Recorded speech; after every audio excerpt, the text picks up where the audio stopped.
Fresh off their first BCS Bowl appearance, UConn has a new lead dog to guide them through their traditional Husky walk. Tonight, they hope a raucous crowd will help them avoid an Iowa State Cyclone that has whipped up back-to-back come-from-behind victories to open their 2011 season.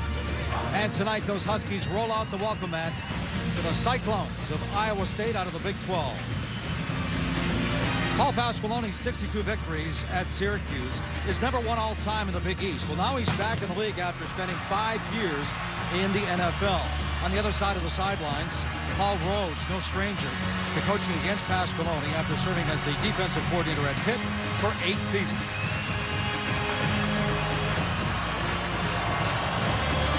Here come the Huskies. Hi, everybody. Mike Gleason here. And speaking of Pittsburgh, my partner, John Congemi, the former Pitt quarterback. Great to have you with us here on ESPN2.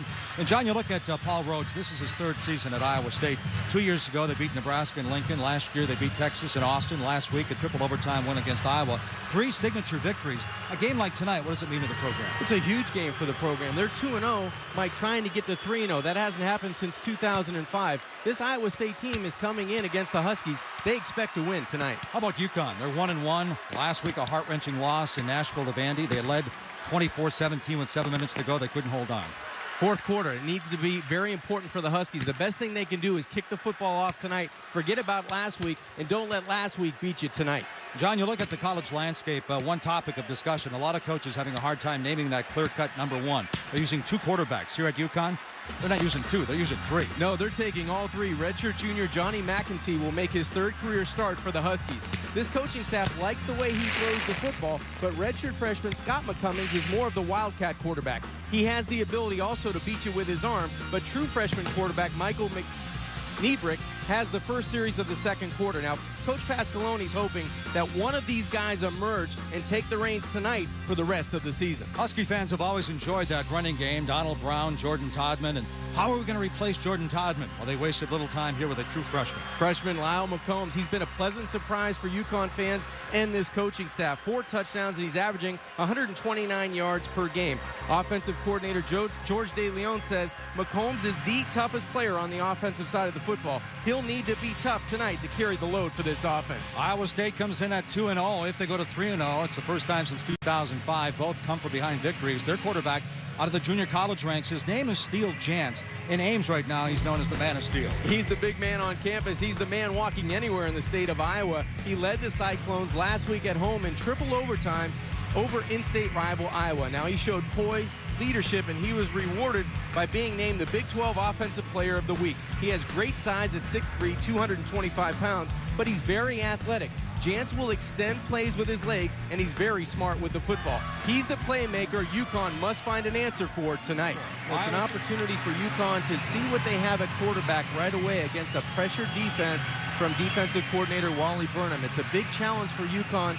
They don't want to rely entirely on the running game tonight, so one of those 3 quarterbacks we touched on in the open is going to have to start fast, and the first guy that's going to have that opportunity is Johnny McEntee. That's Grant Mahoney getting ready to kick things off for Iowa State. A 57-yard field goal last year against Nebraska. A 54-yard field goal last week against Iowa, so a good leg. Moments ago, you saw number 31, Nick Williams, the junior in the deep man for UConn. He returned 2 kicks for touchdowns in 2010. Well, it's interesting. Grant Mahoney kicks off. Top 10 in a lot of categories for kicking, but he's no longer using him for extra points. Paul Rhodes is going to try to score points any way he can, and he's got plenty of guys to rely on offense and defense, and especially on special teams. This Friday night football game is underway. Nick Williams takes it at the 6-yard line. Williams trying to weave his way through traffic. He breaks 3 over the 35, and he's finally dropped at about the 38-yard line. Taryn Benton making the stop. A return of 31 for Nick Williams. It's exactly what UConn wanted to do on special teams. Take that opening kickoff and get great field position for their offense. All right, that 3-headed monster now as far as quarterback for Paul Pasqualoni and the UConn Huskies. We'll see Johnny McEntee. First, he's a redshirt junior out of Fullerton, California. 6'3", 223, and You know, he throws a nice ball, John, in pregame, but he's only hitting about 46%. Mike, you're exactly right. We watched him in warm-up. He's got a big, strong right arm. The biggest question with Johnny is his accuracy. If he can locate the football tonight, find some sure throws early, get some confidence underneath it. DJ Shoemates in the backfield along with Lyle McCombs and McEntee under center. Start things off with a play action chase from the pocket, and he simply threw this one away. The intended receiver was John Delahunt. Jacob Latimer, the defensive end, giving chase. So Johnny McEntee, 18 of 39 for 212 yards. No touchdowns, 3 picks. You know, you look at the 2 games, 8 of 12, 113 yards against Fordham, John, then 10 of 27 for just 99 yards against Vanderbilt. He struggled last week, and he's the first guy that'll let you know that, but that's why you play for another day. Tonight he has another opportunity. Here's the pitch. DJ Shoemate, his first carry this year. He weaves his way up over the 45-yard line. It's going to bring up a third down at about 5 yards to go. A.J. Klein making the stop. So number 24, DJ Shoemate, had that ankle. Of course, the one-time UST Trojan finally getting his first carry this year. Offensive coordinator George De Leon talked about Shoemate to us yesterday, and he wants him to be the complete back. He wants pass protection. He can catch it. He can run it. I know the coaches were very excited to see him play tonight. 3rd and 6 now for Johnny McEntee and the UConn Huskies. First possession, McEntee comes out firing, and he has his man. It's complete inside the 40-yard line. And a gain of 14 that time before Taryn Benton finally makes the stop. That's Isaiah Moore, the 5th-year senior out of Cambridge, Massachusetts.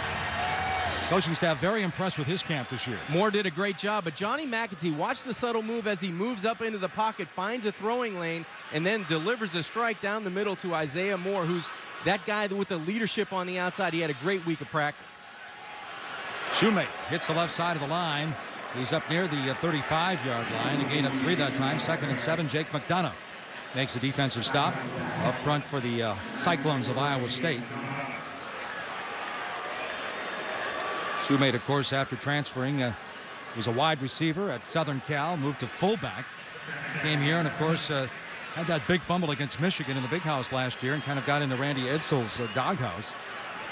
2nd and 7 now for McEntee.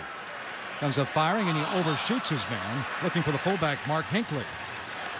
How about some of the impact players on both sides of the ball, John? Well, we've got some dynamite players tonight on both sides, offensively and defensively.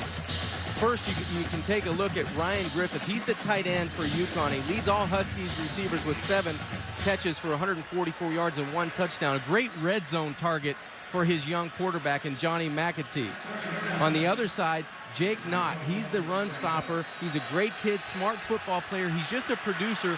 He leads the team in tackles with 22. 5 defensive backs in the game now. Only 26% conversion rate for UConn on 3rd down. McEntee. He's going deep, looking, and overshoots his man, but a penalty flag dropped to the 10-yard line. Jeremy Reeves in coverage for Iowa State last week.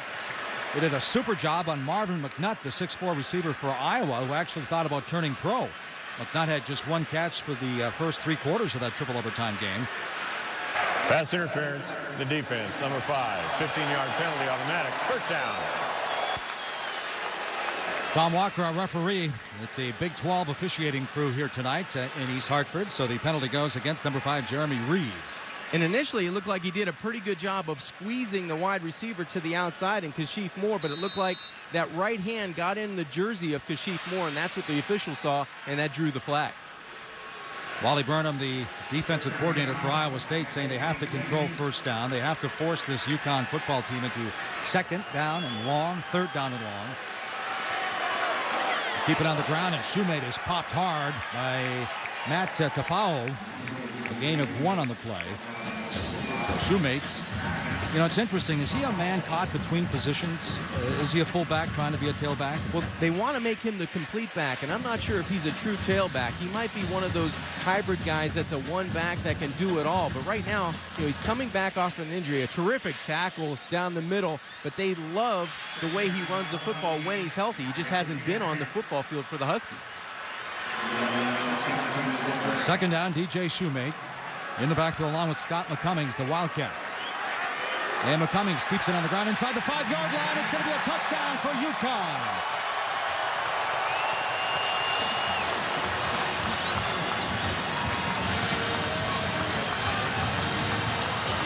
He goes 10, and McCummings gets in for the first touchdown. And they may be calling this back at the 1-yard line. We're going to get to take another look and see if that knee touch. It looked like he stretched that football and broke the plane. A great effort by the freshman, Scott McCummings, coming in on the Wildcat. 10-play drive, 5 different players touched the football on that drive, and here's Taggart with the extra point. And Dave Taggart's perfect in his career, drilling the PAT. So with 10:25 to go in the first quarter now, the Big East team, the UConn Huskies, take the football on their first possession. They go all the way in for the score, John. Scott McCummings doing a great job of coming in cold off the bench in the Wildcat, shows you the effort, and takes Connecticut to a 7-0 lead. Number 11, Scott McCummings, the redshirt freshman, scores for UConn on their opening drive. 10 plays, 57 yards, and just 4:35. And John, what did you see about that drive after only getting 193 total yards at Vanderbilt last week? Number one, Mike, great field position. I thought Nick Williams did an excellent job of providing instant field position for Connecticut. They're not a team that's going to go 80, 85, 90 yards because they're going to make too many mistakes getting down there. But Paul Pasqualoni wanted to start fast, and he was aided by great field position, the pass interference call, and then the freshman coming off the bench in the Wildcat for the 10-yard touchdown run. So the Huskies ready to kick off. Dave Taggart's. Christian actually moving in now as the kickoff man. You see the deep number 21, Chantrell Johnson, the running back, and number 19, Josh Lentz at the top of your screen.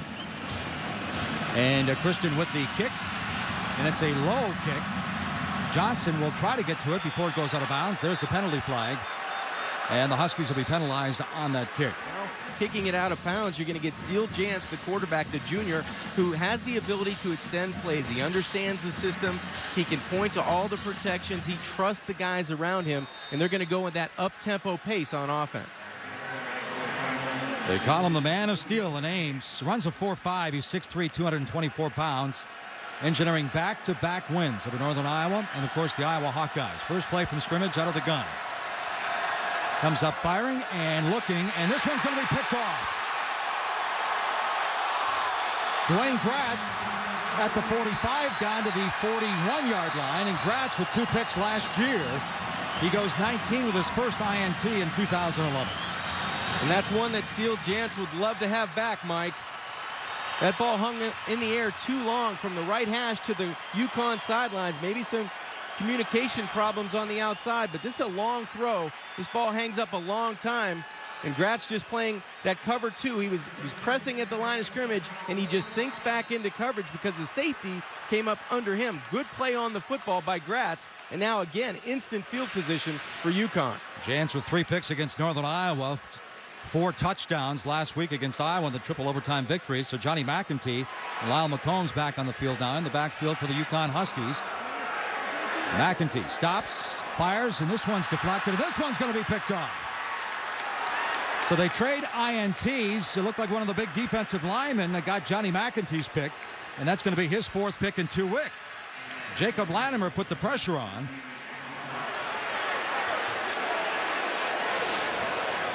Just good pressure in the pocket. It all starts with the center quarterback exchange problems. Terrific pressure in the backfield off the strong side. Jacob Latimer gets in and gets a terrific hit on Johnny McEntee, but that forces the interception to the middle of the football field. So a bad snap, pressure to the outside, and a turnover on back-to-back plays.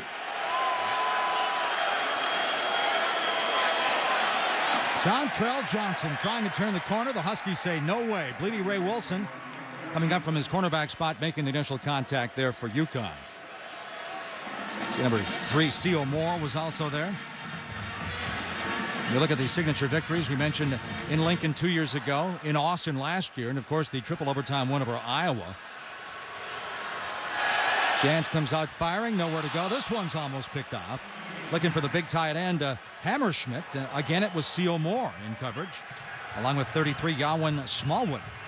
You know, and the attitude on UConn defensively right now is they're going to bring a lot of pressure. Defensive coordinator Don Brown talked about we live and die by pressure. And don't worry if you don't get there on 2nd or 3rd down. If they're go for it on 4th, we're bringing pressure again. So that's the mentality the UConn Huskies have on defense, and you're seeing it tonight. 3rd and 16. What are we going to see here, John?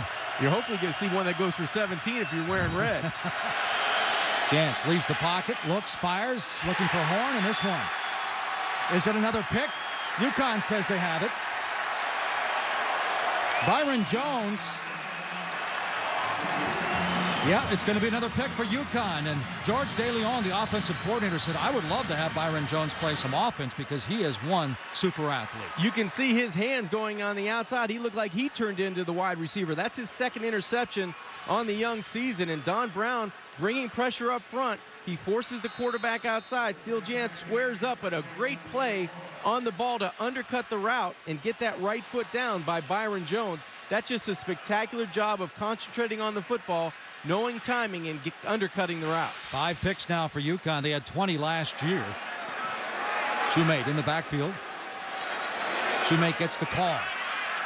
Trying to turn that corner. Nice job of stretching out by that defense. Number 47 there, that's A.J. Klein, along with the defensive back Leonard Johnson. A.J. Klein, 111 tackles in 2010. Boy, he had 111. Jake Knott had 130, so 2 of the better linebackers in the Big 12. Yeah, they do. They run sideline to sideline for defensive coordinator Wally Burnham. That's the one thing you like about the Cyclones defensively. They run very well. The front 7 can run, the corners can lock you down, and those safeties come up and protect against the run. And speaking of running, number 11, Scott McCummings, back on the field. And thought about it, wide open, and he overshoots his man. Lyle McCombs, nobody was around him. We mentioned earlier in the broadcast that McCummings had the only touchdown pass for UConn this year. It was a 55-yarder, and he should have had his second right there, John. Mike, that's the one on tomorrow, Saturday, when you're watching the film, and you know this play's coming up, you start to creep down in your seat a little bit, because that's the one you have to make, and no one knows it more than Scott McCummings, the freshman. He had him wide open. All he had to do was throw a catchable ball. And McCombs, I was going to say, hey, I better catch this. He's thinking, I can't catch up to this. 2 for 3 on 3rd down, which is impressive for UConn considering they came in at 26%. And this one, was he out of bounds? That's Jeremy Davis, the freshman out of Georgia. And they're going to call it an incompleted ball.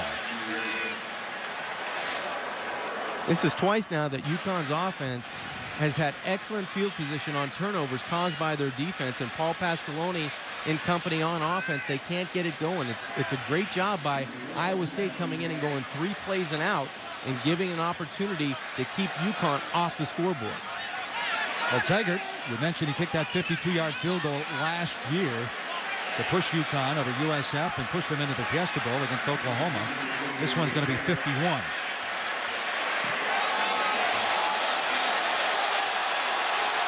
He's got it. So Dave Taggart, the 5th-year senior, he's 1 for 2 tonight. That one from 51, and the Huskies open up a 10-0 lead. So Paul Rhodes now watching his Cyclones open up the season 2-0 and now fall behind 10-0 on the road. Another low kick by Kristen.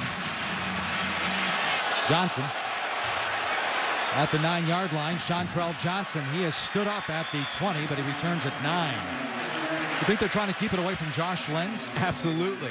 Once Steele Jans can get on track tonight, he's going to want to look to one of his targets to the outside, and that's Darius Reynolds. This is a guy with 2 touchdowns. Last week had a huge week in the victory in triple overtime against Iowa.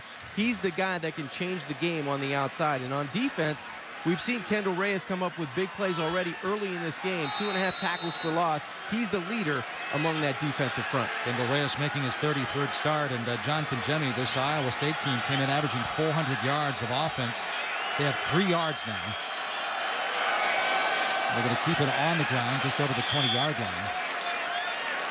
And well, 15 minutes here in East Haaatfud in the books. Michael Niebrecht, the true freshman, on the field, and his Huskies on top by 10.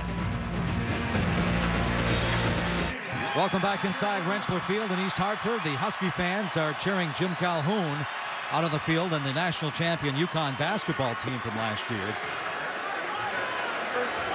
Mentioned earlier in the broadcast, Colt McCoy with 45 victories, and now Kellen Moore looking for number 40 tonight in Toledo. Kellen Moore, the way he's going, he'll have that on track, midway through this season. He's just a terrific guy that makes great decisions. 2nd and 13 for Jantz. And James White has nowhere to go. He's spun down at the 15-yard line. Jerome Jr., the safety, coming in to make the stop for the Huskies. A loss of 6 more. good pressure at the line of scrimmage by both of these defenses. Now it's UConn's turn to turn up the heat. Nobody can block the first man on the spot right there, Jerome Jr. from that safety position. Now, if you're Iowa State on 3rd and long, the last thing you're thinking is, if you're Steele Jantz, if he's not there, throw it away and just punt the football. You don't want to give up another turnover in this situation. 3rd and 19. He's thrown 3 picks already. Jantz out of the gun. He's going deep. And he completes it. Reynolds at the 40-yard line all the way down to the 35. And UConn thought they had their 4th pick. Bleedy Ray Wilson was waiting for it to come down, but number 7, Darius Reynolds, did a great job, went up and got it, a gain of 48. We talked about impact players early in this broadcast. Darius Reynolds is one of those guys because he has size at 6'2", 208. He went up the ladder and got the football. After the 48-yard gain, now the up-tempo turns to jet tempo. Josh Lenz with his first catch, and he's down to the 25-yard line. Now, Iowa State offensively, after a big play, they're going to want to go from their normal tempo to jet tempo. So now you're going to see plays run between 15 and 18 seconds off that 25-second clock. They're going to get to the line, call the play, and run it. Jansen trips to the top of your screen, and they do run it. It's White. He's got some green in front of him. White, 5. Touchdown, Iowa State. Ethan Tufte, the left guard, making a nice block to Springham. And it's a 26-yard score for the Cyclones. And a 10-0 game suddenly could be 10-7. One play just turned this football game around for the Cyclones, and that's Jantz to Darius Reynolds. The big catch, and now the big run by the freshman, James White. He had his first 2 touchdowns in his career last week against Iowa in the big triple overtime victory. Now he scores now. He had fresh legs in overtime. He's got fresh legs tonight. Well, Grant Mahoney, the long field goal kicker, but this is Zach Geyer, the senior, for the extra point, so they share the kicking duties. And Geyer drills it through. So with 11:03 to go before halftime here in East Haaatfud, Paul Pasqualoni watching that lead diminish. It's 10-7 right now after a 5-play, 74-yard drive. Only a $1.55 off the clock. So Big Mo decides to take a swing towards Iowa State. It's now 10-7, 11:03 to go. And John, let's take a look back with our Acura drive recap. Well, Steele Jantz having a rough start to this football game, but he's able to come back on 3rd and long. A low snap from center. He's going to give his playmaker on the outside an opportunity to go up and get the football. That's Darius Reynolds. He's a good vertical player in the air. He challenges for the football, but James White, the freshman, goes 26 yards, breaking the tackle at the line of scrimmage, has the speed to get outside and tighten this game down to 10-7. But credit Steele Jantz for coming back. He started this game 0 for 4 with 3 interceptions. Since then, he's 2 for 2 for 57, but you have to credit Darius Reynolds for bailing him out, and the freshman, James White, going in from 26 yards out. Yeah, the 3rd and 19 covered 48 yards on the pass play. Here's Grant Mahoney now with the kickoff for Iowa State, down by only 3. And Nick Williams at the 5-yard line now for the Huskies. Breaks to the outside. It'll be 30, and Williams is up just shy of the 40 before he's driven out of bounds by the kicker Mahoney. Return of 33 for number 31, Nick Williams. Ebrick on the field, out of the eye. Here comes Dotsett, gets the call. And he looks for a hole on the right side up over the 40-yard line. You know, it's interesting. Johnny McIntyre said, I don't really care about the quarterback system. I'll play when they tell me. Michael Niebrick, a true freshman, says, it does bother me. It bothers me, too. I would want to be the guy pulling the trigger if you're a quarterback. I don't care if you're a junior, a freshman, or a sophomore. You want to be the guy in that huddle. You want to make those other 10 guys in the huddle better because you're in it. And Niebrick saying, just make a choice, even if it's not me. It throws the quarterback the rhythm off. It throws the rhythm off for the entire team. Here's Niebrick now with play action. Fires it down the field, looking for his big tight end, and he had it and dropped it inside the 25-yard line. Jaquez Washington on the play, the intended receiver Ryan Griffin. 3 of 6 on 3rd down conversions now. We're talking about the UConn Huskies. And Niebrick, the true freshman, quarterback out of Virginia. At the controls right now for Paul Pasqualoni. Niebrick is going down. Again, good coverage downfield. Cleon Lang was in there first, and Niebrick heads for the sidelines, forcing a punting situation after the loss of 10. Well, we've credited the front seven for Iowa State all evening long. That time the secondary did a great job. There was nowhere to throw the football for the young freshman, and he really ran into the sack. Lang was coming from the outside with good pressure, but you're going to see as the freshman wants to step up and go through the pocket, he tries to reverse field right into the sack. A high punt, and Lentz is going to call for the fair catch over the 30 at about the 34-yard line for Iowa State, a 37-yard punt. And so now the Cyclones, who took the ball against Iowa on their first possession last week and drove it right down against the Hawkeyes and wound up fumbling inside the 10-yard line. They have the ball with 58 seconds to go. And all 3 timeouts remaining. So you have your junior quarterback, Steele Jantz, who was the Big 12 Offensive Player of the Week. Did not start fast for head coach Paul Rhodes, but he wants to finish the first half fast with 58 seconds remaining. Plenty of time on the clock with 3 timeouts remaining. They'll probably get into this high tempo Jet offense. 5 of 12 for 74 yards. Hasn't thrown a touchdown pass, but he's thrown 3 interceptions this evening. Trip receivers to the bottom of your screen. And here's the quick pass, and Horn. It's complete over the 40, and he's tripped up at about the 45-yard line. A gain of 11 on the play. Jerome Jr. making the stop. Nice run after catch by Aaron Horn. 11 catches for 163 coming into tonight.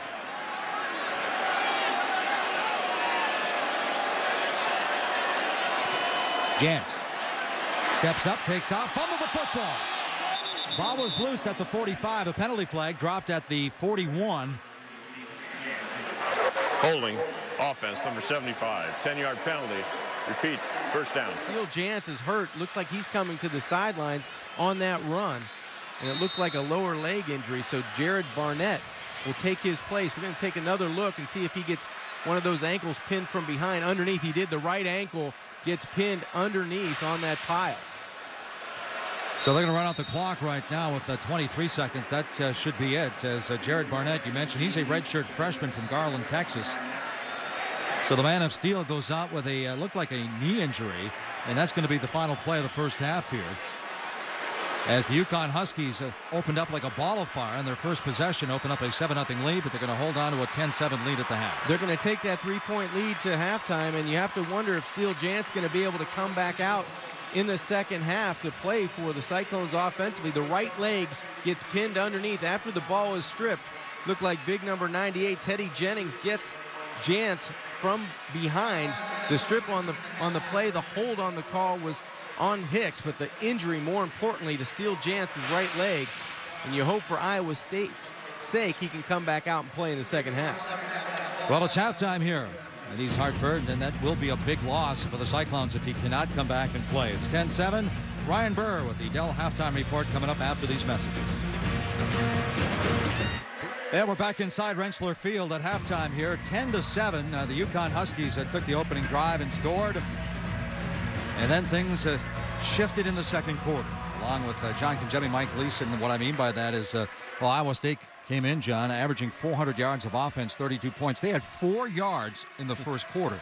Usually it's a tale of two halves, tale of two quarters, because then UConn came out and had 13 yards in the second quarter. It's amazing how the offense has struggled really in the second quarter, and even in the first quarter for Steele Jantz and Iowa State, they couldn't get on track. 3 first-half turnovers with interceptions, and then UConn had great field position, but only get 3 points off of those turnovers. That hurt them, and hopefully it doesn't hurt them in the second half. But the health of Steele Jantz is going to be paramount, Mike, in the second half. Yeah, I was surprised to see him leave the locker room at halftime. He went into the locker room right before the half with a lot of help from his trainers, but he came back out. He looked pretty good. He was throwing the ball pretty well after leaving the game injured. Second half is underway, and this is going to be Josh Lentz at the 9-yard line. Lentz finds a lane, cuts back over the 30, dropped at the 32. So the Cyclones with a chance to get something going right now here in the second half. As here's the injury now back in the first half, as he has just collapsed with blue jerseys. Well, it's not only his right leg, it's his left knee and left hip that get turned underneath him. There was 2 guys on the pile. It looked like going to the locker room, Mike. I didn't think that Jantz was going to be able to come back out, but he's coming out answering the bell of the third quarter. Well, Steele Jantz, we mentioned 279 yards last week, 4 touchdowns. Very slow start here tonight.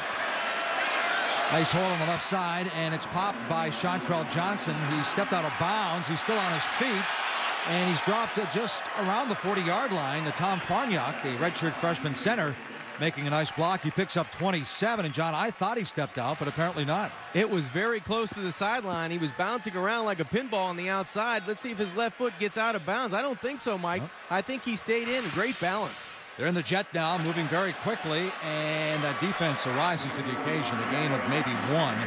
That time as Kendall Reyes makes the stop defensively.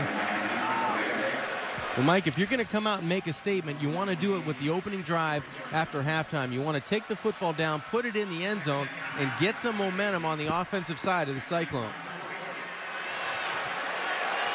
2nd and 9 for Jansen Company. Johnson in the backfield. Jans comes out firing. Has Josh Lentz. Lentz weaving his way through traffic down to the 35-yard line. So let's move ahead now. What are the keys to the second half here, John? Well, for Iowa State, they need to protect the football. 3 interceptions isn't going to get it done. Defensively, they have to bring the heat and pressure to the 3 young quarterbacks on the UConn sideline. Jans feeling the pressure, and he just gets rid of it as he's chased down by number 3, C.O. Moore. So Jans, Kelechi Osemele, the big offensive tackle for Iowa State, says some guys come out hot, they get tired, some heat up as the game goes on, and Jans is one of those guys, so we'll see if he can heat up as we go deeper into the second half. We know his mobility is going to be limited in the second half. He has one of those injuries that's going to limit extending plays. It looked like a knee, it looked like an ankle, or possibly a hip, but he's coming out and playing pretty productively early in this drive. There's Grant Mahoney, the senior now, with a 53-yard field goal attempt. In the first half, we saw UConn's Dave Taggart kick one from 51.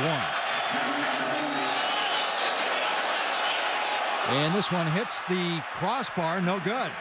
I thought it was going to bounce through, so Grant Mahoney, who has a 57-yarder last year against Nebraska, 54 last week against Iowa, he misses this time from long.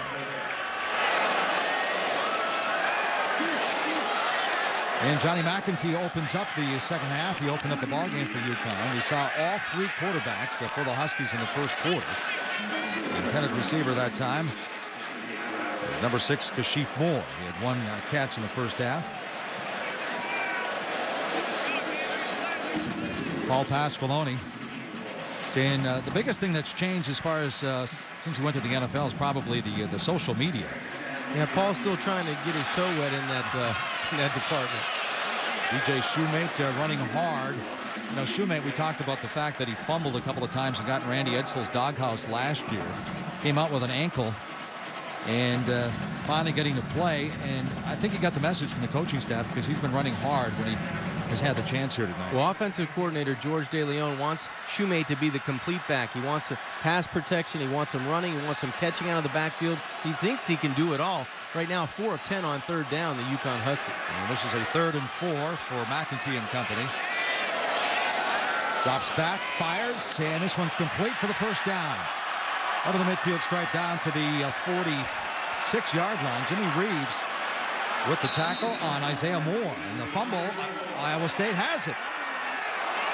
So we've seen 3 INTs by UConn in the first half, 1 by Iowa State, and now that's the first fumble. Stephen Rumpelhammer, the big defensive tackle, comes up with it. Rumpelhammer on the bottom of that pile, and Paul Pasqualoni now turning the football over with great field position to Iowa State. It looked like a terrific run after catch by Isaiah Moore, but a couple of defenders in white jerseys put a hat right on the helmet, or put a helmet right on the football, and just a great job of getting in and getting white jerseys around the football. That's one that Isaiah Moore would love to have back. And now we'll see if Tom Herman, after the big defensive play, moves into that jet tempo. This is White trying to break one. He's all the way down to about the 46-yard line of UConn before Jerome Jr. makes the stop. Reed Branderhorst, the tight end with the block, and a gain of 8, so it's a 2nd and short, 2nd and 2. And Mike, you can feel the momentum on the Cyclones side, on the offensive side of the football. They're going with a little bit more determination. Grant's hands off, it's White again. And he stood up just shy of the 45-yard line, so good defensive play by Dwayne Gratz coming up.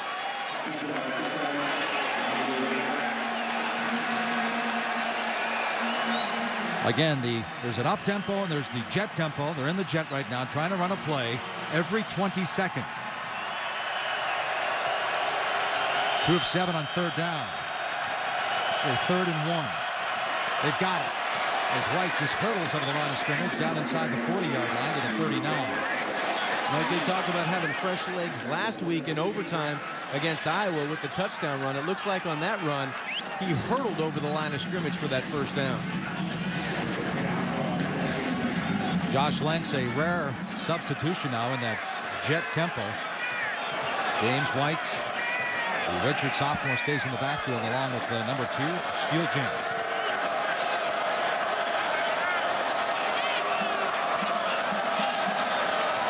So razzle-dazzle, here's the reverse, and Lentz is going to fire it, and there's Reynolds all by himself for a touchdown for the Cyclones. This one covers 40 yards, and Reynolds has his 3rd touchdown in 2011. Tom Herman, the offensive coordinator, dialing up a play in the back of the playbook. Just a great job of getting the ball off by Josh Lenz. This is under pressure. Josh Lenz gets the football. Watch him try to set his feet and turn and throw the football. He knows he only has to get it close to Darius Reynolds because nobody is around the playmaking receiver. Zach Geyer on for the extra points. Reynolds, 2 catches, 88 yards, and the touchdown now for the Cyclones of Iowa State. The kick is good. And just like that, Iowa State's with the lead by 4, John. Josh Lenz does a terrific job getting the football out on the reverse to Darius Reynolds. You can feel the momentum on the Cyclone side. They take the lead at 14-10, moving the football and taking advantage of the field position. UConn Huskies already with 6 interceptions this year, John, but fooled this time. Just unbelievable play call at the line of scrimmage. You're going to see the set. Lenz is up here and Reynolds is down here.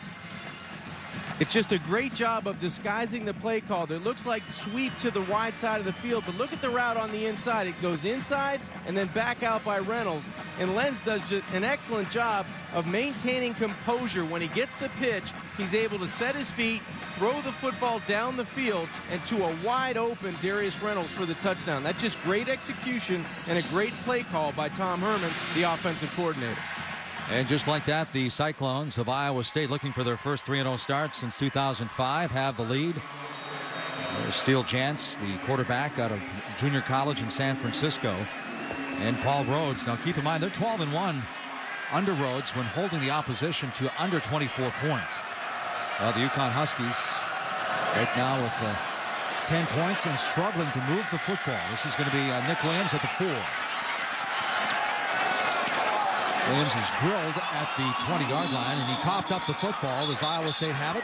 Well, they're going to give it to the Huskies. The first indication, a 17-yard return. UConn averaging 2.4 yards per carry, John. They keep it on the ground. It's McCombs, the freshman. They're spinning over the 20-yard line, stopped by Matt Tafao, the 5th-year senior from San Carlos, California. All right, John, obviously the Huskies got to get something going. How do you do it? Well, you want to win on first down, and that's not a good start. In this second half, you have to take advantage. If you have field position, you have to take advantage and put points on the board. In the first half, they came away with 3 turnovers, but only 3 points, and I know that aggravates Paul Pasqualoni on that sideline.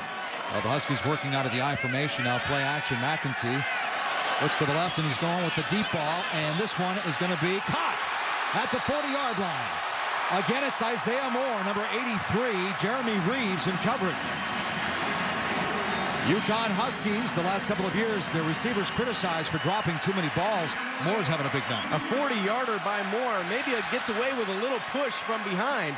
This is just a great job of going up, climbing the ladder, and getting the football. And now the Huskies in the up-tempo now as McCombs gets all the way down close to the 30-yard line.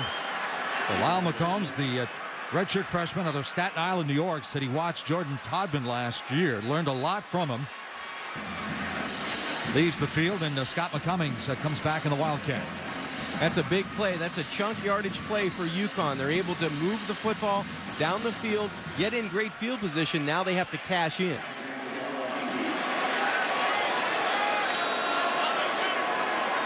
Second and 4 for the Huskies.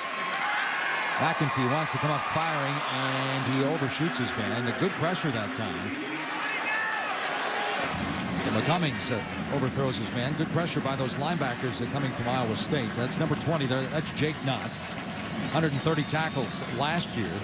Opened up the season with 11 tackles against Northern Iowa. And Mike, this is where defensive coordinator Wally Burnham, he loves to turn up the heat. He'll let Jake Knott and Jacob Vladimir and those guys get on the edge, try to pressure the young quarterback in the pocket. I stand corrected. He had 15 tackles against Northern Iowa. Comes in averaging 11, number 1 in the Big 12. Al McEntee fires, and he had his man open. That's Jeremy Davis, the freshman out of Georgia. And that would have brought up a move to change for a first down. Now it brings up a 4th down situation. And that's one you just can't miss. He had plenty of time in the pocket. Wally Burnham tried to bring some pressure, but Johnny McEntee needs to not throw a fastball there and just complete the football, and you move the chains. Taggart now from 50. He's been good from 51. He's missed from 41 and 43. All-time leading scorer, UConn history, drills it, and it's good. So Taggart, good from 51, and now good from 50. And John Congemi, not a whole lot of offense in this football game, but I guess they're going to keep it close. No, but UConn comes back, Mike, and they answer a score with a score. So now it's a 1-point deficit, and they do a good job of taking advantage of the field position. Taggart now with 56 field goals, good from 51 and 50, and the Huskies at home trailing by 1. What a tournament run for that guy there, huh? Jim Calhoun and the UConn Huskies winning the National Basketball Championship this past April. Honored earlier down on the field. And right now, the Husky football team, fresh off of that trip to the Fiesta Bowl last year, trailing 14-13 with 9:37 to go in the 3rd quarter. Paul Pasqualoni, he wants his offense and defense to make a little bit of a run in the second half and put some points on the board. That's twice, Mike, that they've had to settle for field goals after big plays or turnovers that cut the field in half. And we didn't want to say that it was going to come back to haunt them, but right now they're down by 1, and you can feel the momentum a little bit on the Cyclone sidelines. This offense starting to get on track. You saw Chantrell Johnson, and this is going to be Johnson at the 2-yard line. Johnson finds a lane, and Johnson is up over the 35-yard line, and he is dropped by the kicker, Chad Kristen. A 35-yard return, but again, good field position for Iowa State. This is Aaron Horn. Horn up over the 40-yard line. Horn, you know, Iowa State wasn't looking for a receiver as far as scholarships when they went out recruiting, but they went to San Francisco. Horn being a teammate of Steele Chance, and he just kept popping up making plays, so they said, hey, let's sign this guy too. We better take him as well, and that's a smart head coach. And Paul Rhodes, he found a playmaker when looking for his quarterback. He found a guy on the outside that they could use. Chance goes back to work, and Chantrell Johnson tripped up by Trevardo Williams. You know, John, inside 9 minutes now in the 3rd quarter. Iowa State with the lead. And we look at Steele Chance against Northern Iowa, 4th and 10. He hits Josh Lenz with a touchdown pass. Converts a 3rd and 11 with a 17-yard run. And I'll tell you what he did against Iowa right after this play. 3rd and 5. I can tell you what Don Brown's going to do. He wants to bring pressure at that line of scrimmage. Got trips at the top of your screen. Jeff Woody, the bigger back, in the protect.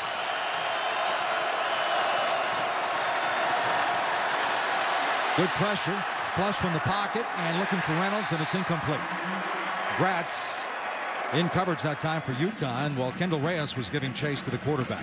There's 2 ways, Mike, you can bring pressure. You can bring pressure by crowding the line of scrimmage with 6 or 7 or 8 guys at the point of attack, or you can line up 3 men up front and bring those linebackers. That's exactly what they did. They had a 3-man front, but Don Brown, the defensive coordinator, dialed up 6 in pressure and was able to flush an injured Steele Jance out of the pocket.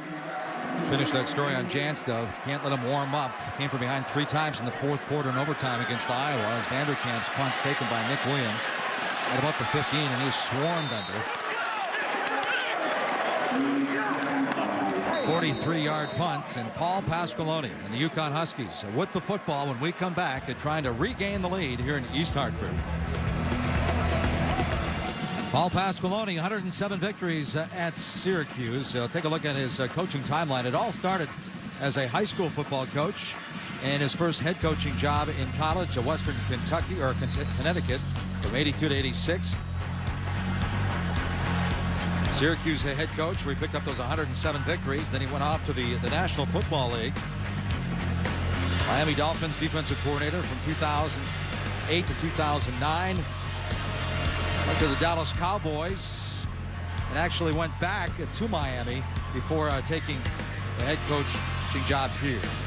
And you look at his 6-3 bowl record at Syracuse. Beat some good teams, John, like LSU, Georgia, Arizona, Ohio State, Colorado, Clemson. Impressive run at Syracuse, now hoping to really turn things around here at UConn. And right after this play, we're going to talk about that coaching staff. Ball comes popping out, and I thought it was a shoe at first, and Iowa State says they've got the football.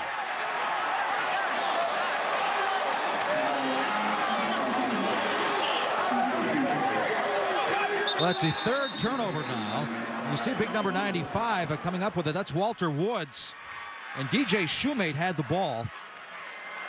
And remember, against Michigan last year, they were inside the 10-yard line, and Shoemate coughed it up and got into Randy Edsall's doghouse. That is a huge turnover now, with the Cyclones taking over in deep at the 21-yard line. And that's something that just can't happen if you're a Connecticut running back. You have to protect the football. Now the defense put in a bad situation. We talked about in the first half, UConn's offense not taking advantage of the turnovers with great field position. Now the Cyclones offense has that opportunity to punch it in from 21 yards out. Penalty flags will stop this play before it got going. 5-yard penalty. Still first down. So the call by Tom Walker, a referee out of the Big 12 officials. The ball just pops out. That's just a good play at the point of attack. That line of scrimmage by 90, Lang, looks like he got a hand on it, and then the big fella, Walter Woods III, gets on the bottom of that pile, and he comes up with the football. This is James White. He's the speedster of the stable of backs. Keep in mind that Alexander Robinson actually led this team in rushing for 4 straight years. And now instead of the back, they have a stable of backs, and Paul Rhodes actually likes it that way. Well, Johnson doing a great job, and White doing a terrific job now inside the tackles. Jantz finds his man, Lentz, inside the 20-yard line. So again, let's go back and replay that story last week at Iowa as far as Jantz heating up. In the fourth quarter, in overtimes, he had a touchdown pass on 4th and goal. He converted a 3rd and 15 and a 3rd and 20 to keep a 13-play, 59-yard drive alive to tie the game at 24. So you don't want this guy to warm up, and it looks like he's starting to do that, John. Well, he's got 3rd and 7 right now, and they're the numbers last week in the triple overtime. He needs to convert right now on 3rd and 7. Lance has been the guy, or outside with Reynolds. UConn showing blitz. Here comes Junior, and some miscommunication as Josh Lentz turned to the outside. And Steele Jantz threw it inside, but again, number 15 was coming with that safety blitz. Again, Don Brown, the defensive coordinator, lines up with the 3-man front, brings 5 this time. Created a little bit of havoc in the pocket, but a miscommunication. It looked like Reynolds ran the curl route, and his quarterback was looking for the corner, so Don Brown, again with pressure, forcing the Cyclones' field goal attempt. This one from 36, so it's Zach Geyer. Mahoney missed it from 53 earlier.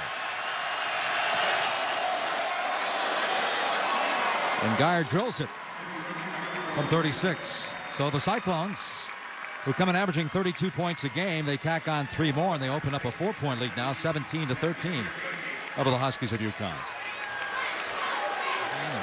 Grant Mahoney ready to kick off for Iowa State once again.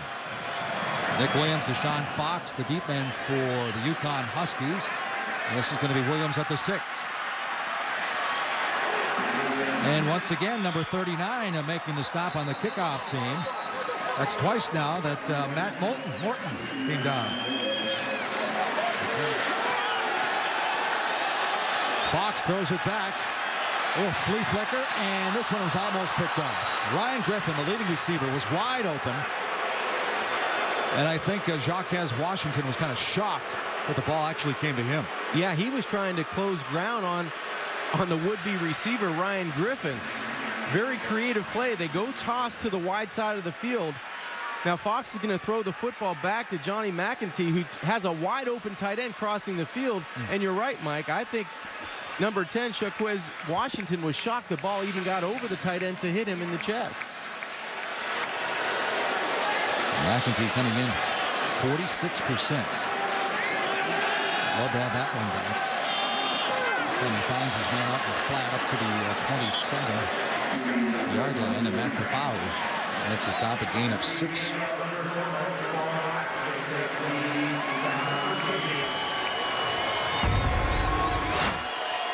That's going to be the final play of the third quarter.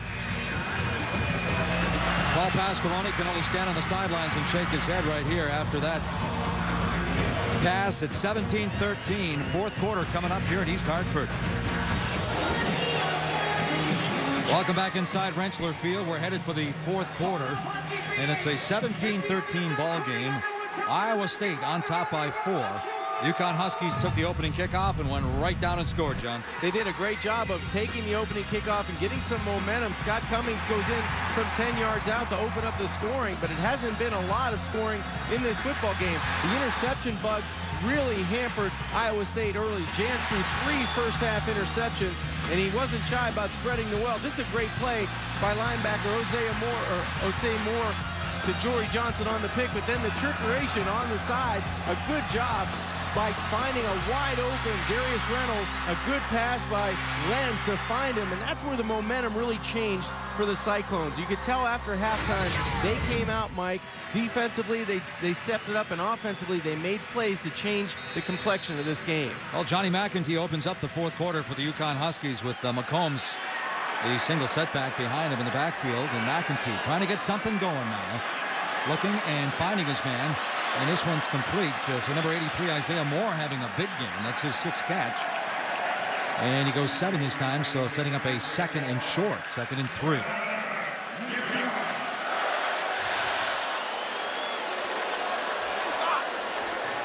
Paul Pasqualoni saying that he feels like, obviously it's a work in progress with the quarterback situation, but he feels like he can win with either one. He feels that way, but Moore has 6 catches for 106. The rest of the team has 3 catches for 13 yards. So it's a situation where you have to start spreading the football around. Play action, McEntee coming right back, trying to redeem himself after missing the tight end on the last possession. And again, it's number 83, Isaiah Moore.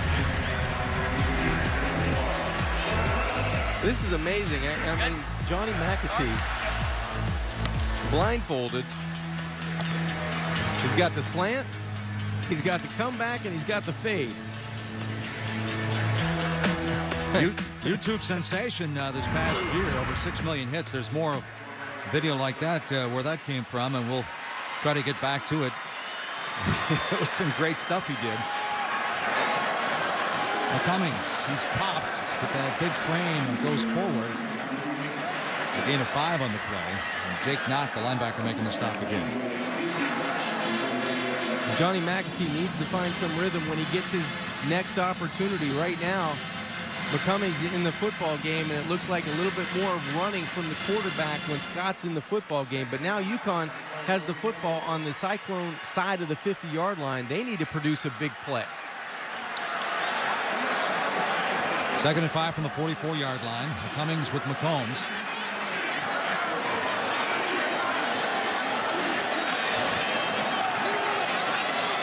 And it's McCummings. A nice fake. He keeps it up close to the first down marker. Trying to get at about the 39-yard line. I think that's where he'll get the spot. Patrick Neal makes the stop. He picks up 5. And that should be a first down, if not very close. Yep, they're going to move the chains.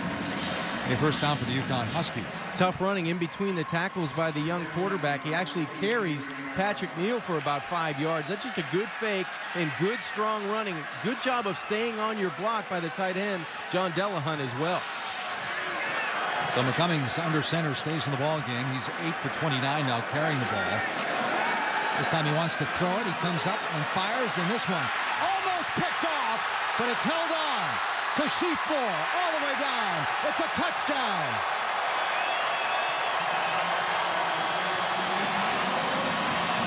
This one covers 39 yards.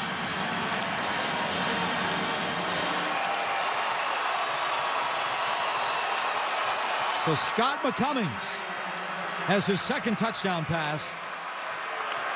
And Mike, I'm not sure how Jeremy Reeves missed this football. He gambled and lost to Kashif Moore on the sidelines. We talked about you have to find somebody else besides Isaiah Moore. That time Scott McCummings found Kashif for 39. Well, Reeves had a 94-yard pick six last year for Iowa State. I think he saw another pick six coming, and he just misjudged it.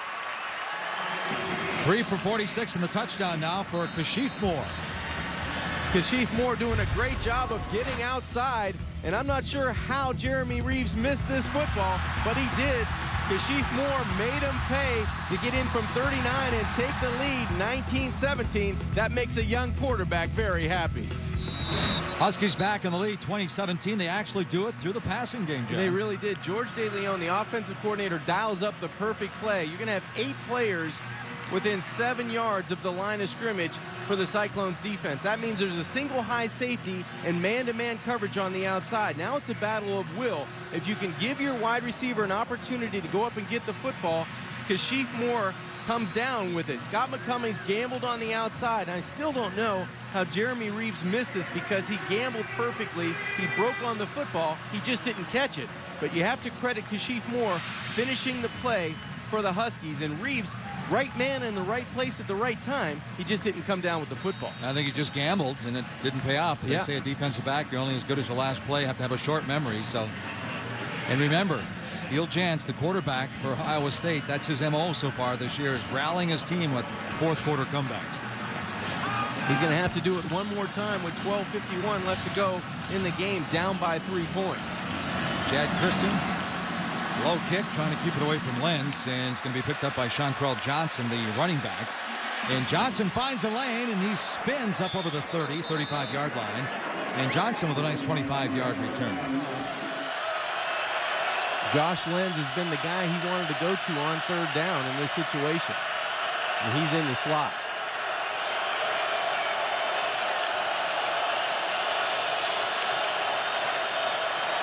Lentz fires, has Lentz. And Lentz on his feet all the way down to the 40-yard line of UConn.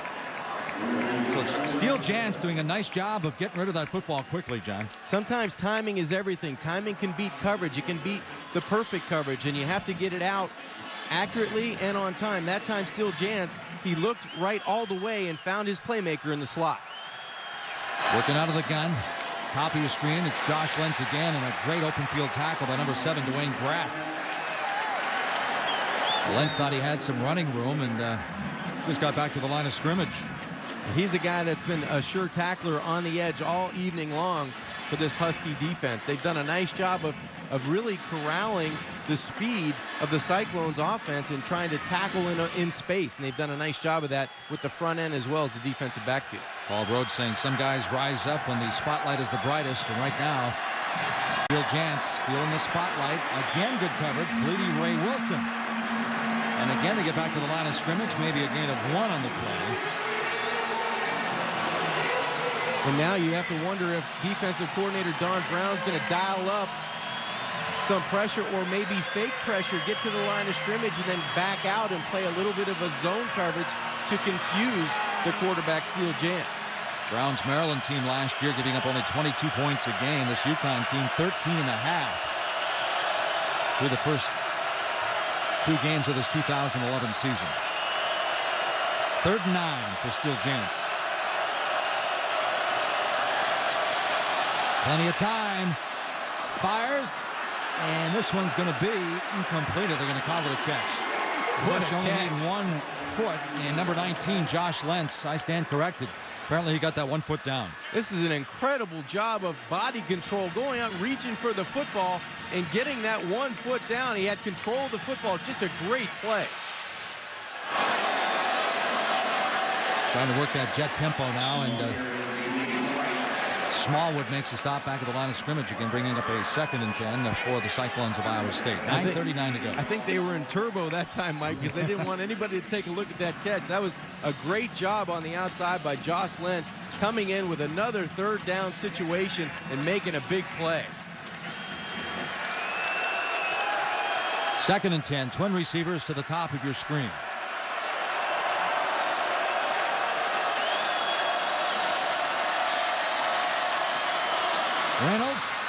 At the 10, high steps, and he's going to walk into the end zone for a touchdown. What a play. This one goes 20 yards, and again, the Cyclones in the fourth quarter have come back to take the lead. We've seen playmakers on both sides of the football. Josh Lenz sets up this play by the ultimate playmaker, Darius Reynolds, on the outside. Steele Jantz had plenty of time to set his feet, find a wide open underneath coverage in Darius Reynolds. Look at the leap at the 10-yard line. He goes up and over two defensive backs for the score.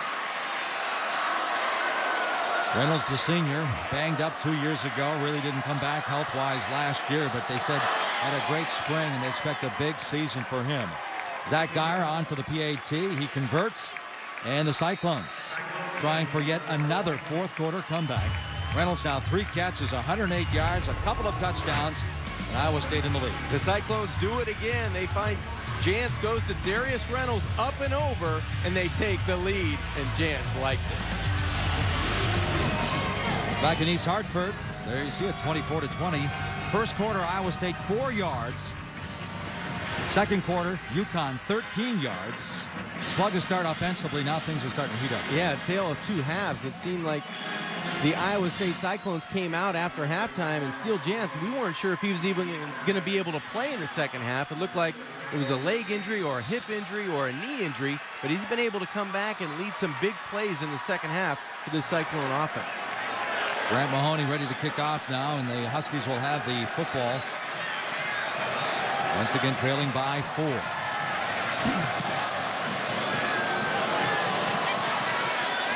Williams comes over. Nick Williams at about the 7-yard line. Weaving his way through traffic up over the 20, 25, and he keeps those legs churning up to about the 27. Cyclones on top as you take a look at Steele Jantz, the man of steel now, 12 of 16, 115 yards and a touchdown, no picks, 3 first-half turnovers for him. Scott McCummings with that 1 rushing touchdown and a passing touchdown, but the team just 2.6 yards rushing, and it looks like Johnny McEntee will be at the controls. And John, last week, 10 of 27, 99 yards, 3 picks. How about his numbers so far tonight? Tonight, 9 of 19 for 133 and an interception. Well, he's on the field now, and he's coming up firing, and he has his man. Isaiah Moore with another catch. Picks up 19. Boy, if he could pull this one out, that would do a few things for his confidence. He'd be back in the huddle next week starting that game, that's for sure. And that deep dig has been there all day. They just haven't been able to be consistent enough to protect and have enough time for McEntee to step up and fire. Isaiah Moore, 8 catches now for 143 yards. McCombs dots the I, play action. And going down for Moore. I think he ran out of real estate, but he made a nice catch. It's going to be called incomplete.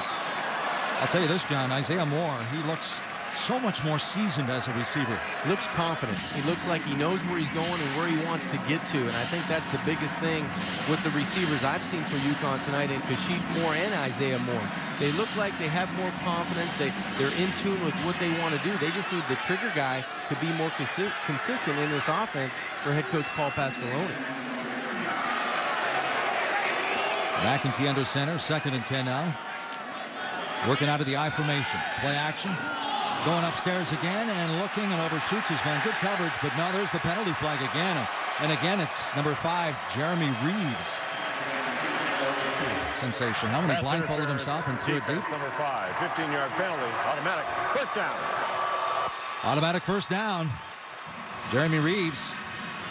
He's a very good cover corner, and he's had a long night. Well, that's twice now. The corners made contact with one of the UConn wide receivers trying to force him to the sideline. Just a little hand battle going downfield, but that's the second time Jeremy Reeves has been caught for pass interference. .238 to go.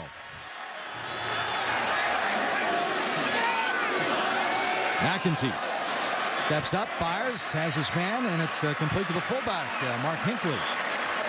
Back to foul. Makes the stop after another gain of 8 yards, so it's 2nd and short, 2nd and 2. And Mike, as a quarterback in this situation, you're not down 3, you're down 4, so you need a touchdown. You don't want to get greedy. There's plenty of time on the clock. You want to have the ball last with the scoring and give Iowa State, if they get it back, very little time on the clock. See Wally Burnham, the defensive coordinator right there for Iowa State.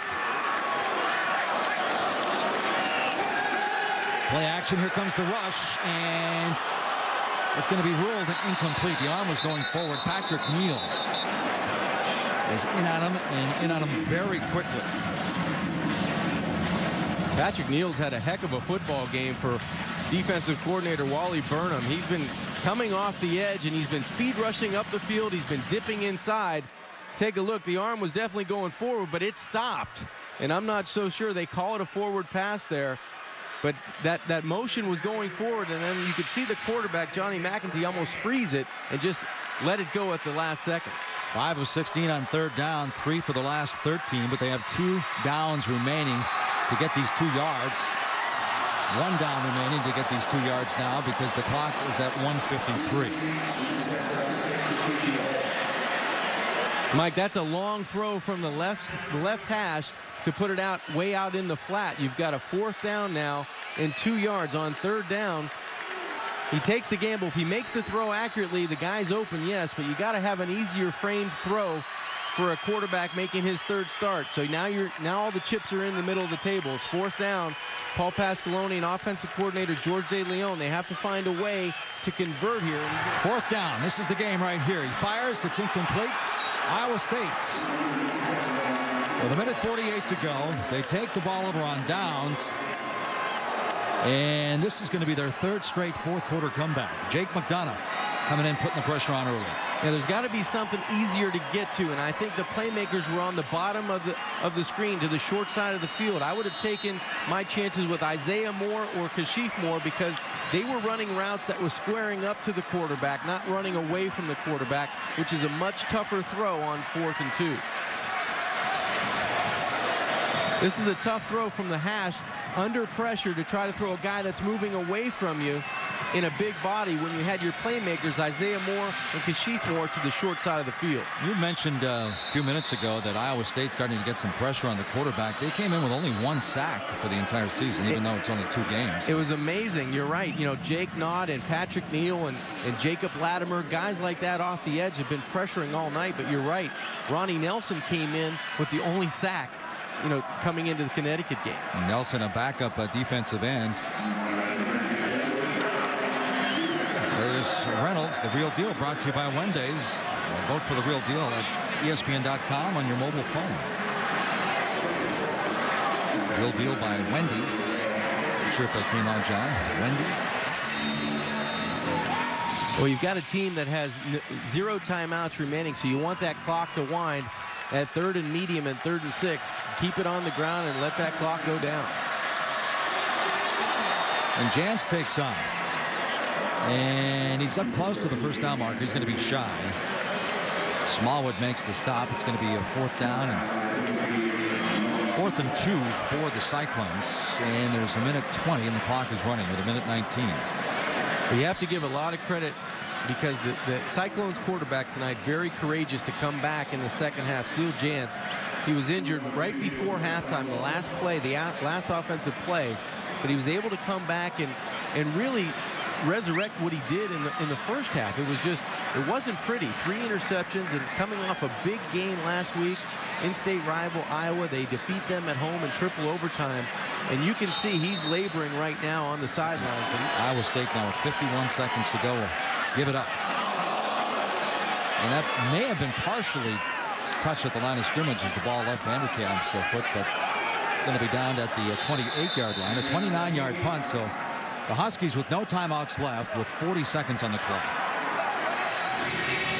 Huskies 3-1 all time against the Big 12. Of course, losing in the Fiesta Bowl to Oklahoma 48-20. Now the clock is not a friend of theirs, and this one is almost picked off. The big tight end Ryan Griffin, the leading receiver on the team, came in with 7 for 144. He has yet to catch a pass, and he just couldn't quite catch up to that one. Soft coverage by the Cyclones, just a basic zone coverage, sending 4. You want to maybe come back to that dig route, that deep inside route to Isaiah Moore. That was open earlier in this football game, and McEntee was able to find Moore on the outside. McEntee underneath. McCombs. He jukes one man, gets all the way up to the 45-yard line, a 17-yard gain. They'll stop the clock as the move to change with 27 seconds to go. Good effort by McCombs, good run after catch. McEntee again. And again, this time the tight end pulls it in, and it's going to be a first down, so they'll stop the clock to move the chains again with 18.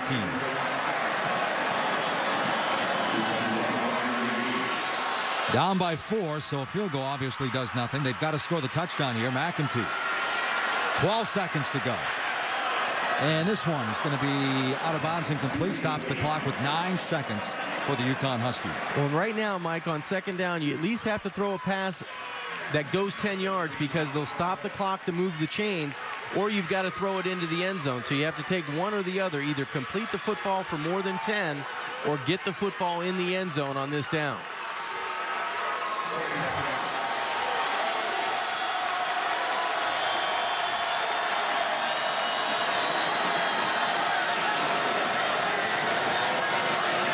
Trips to the top of your screen for McEntee. Steps up. Clock is running. Going deep. He throws it up to Hail Mary. And it's going to be knocked down. Incomplete. No time left. That's going to be the ball game. So the Cyclones of Iowa State make the trip from Ames all the way over to Hartford. A slow start, but they come from behind the third straight time this year. They pulled out the fourth quarter comeback. Paul Rhodes, the head coach for Iowa State, the Cyclones, they find a way to get their offense ignited in the second half, and Steele Jantz comes off the deck to have a big second half for the Cyclones offense. All right, so Paul Rhodes now 13-1, holding the opposition to under 24 points. They do a great job with their defense with their pressure, and Paul Pasqualoni on the other side is going to have to find a way to bring this Connecticut team back next week. So 3-0 Iowa State have Texas next, and for UConn they have Buffalo. Once again, the final score, Iowa State 24-20 over the Huskies of UConn. Coming up next, ESPN2 College Football Scoreboard. This has been an exclusive presentation of ESPN, a worldwide leader in sports. For John Congemi and our entire ESPN crew, Mike Gleason saying so long from East Haaatfud, Connecticut. The 10-game winning streak inside Rentschler Field has ended for the UConn Huskies. 24-20 Iowa State heading back to Ames at 3-0. Now let's join Ryan Burr back in the studio. So long, everybody.